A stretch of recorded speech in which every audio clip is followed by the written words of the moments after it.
All right, let's get right into it. If you're building anything with LLMs, you have definitely hit this fork in the road. LangChain or Langgraph? One sounds like a straight line, the other sounds, well, complicated. So what's the real story and which one should you be using? Let's clear that up. And honestly, this is it. This is the one idea you need to hold on to.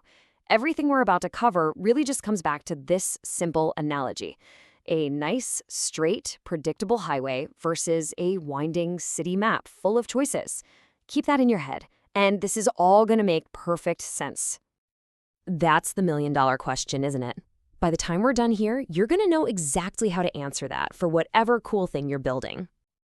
Okay, first things first, let's hop on the highway.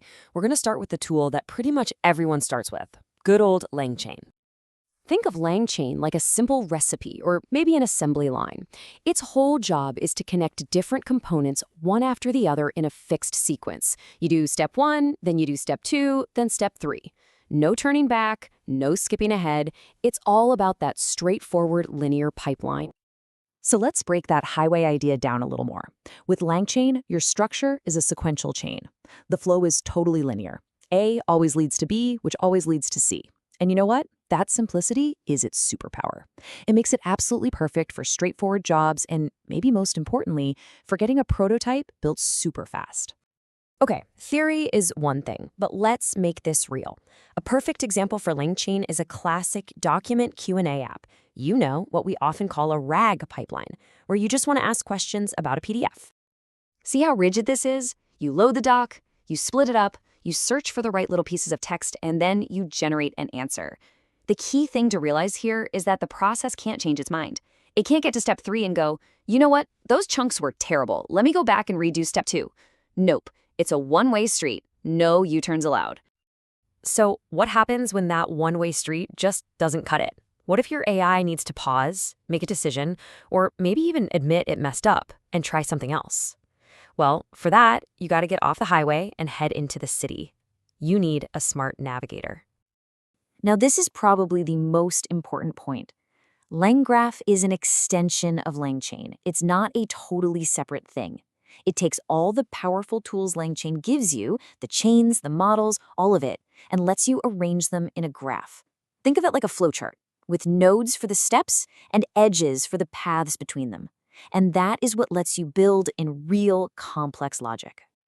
So unlike LangChain's straight-line flow, Langgraph is dynamic. It's even cyclic, which is a fancy way of saying it can create loops. It can go back to an earlier step if it needs to. This is really built for the advanced stuff, for building truly autonomous agents and rock-solid production systems that need to think on their feet. To really see the difference, let's imagine a trickier task. Let's say we want to build an AI agent that can research a topic and then write a whole report about it. A simple chain would just fall apart here. The agent starts off pretty simply. It does a search, it pulls in some information, and then it analyzes what it's found. But right here, this is where the magic happens. This is the decision point. This is the traffic light on our city map. A basic LangChain setup has no way to even ask this question. It would just barrel ahead with whatever it found, good or bad. But Langgraph can actually pause and evaluate its own work. And this, right here, is the game changer. If the data's good, great, it moves on to the next node and generates the report. But if the data is junk, it can actually loop back to the search step, maybe this time with a smarter, more focused query. That ability to self-correct is what makes these powerful AI agents possible. Okay, so we've driven on the highway, we've navigated the city map. Now for the most important question. How do you pick the right route for your project? Think of this as your personal cheat sheet. Are you building a quick prototype or a simple tool that just summarizes text? Stick with the LangChain highway. It's fast, it's easy, it'll get you there.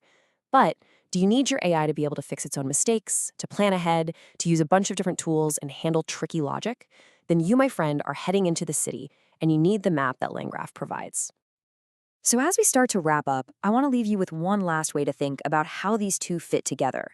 And it might just be the most powerful one yet. This is probably the biggest misunderstanding out there. It's not a battle of LangChain versus Langgraph, it's LangChain and Langgraph. You use the powerful little building blocks from LangChain inside the intelligent decision-making structure that Langgraph gives you. And that just says it all, doesn't it? LangChain gives you the instruments, the violins, the cellos, all the individual models and tools. But Langgraph is the conductor, telling each instrument when to play, how to work together, and how to create a complex, beautiful symphony. So now think about what you're building.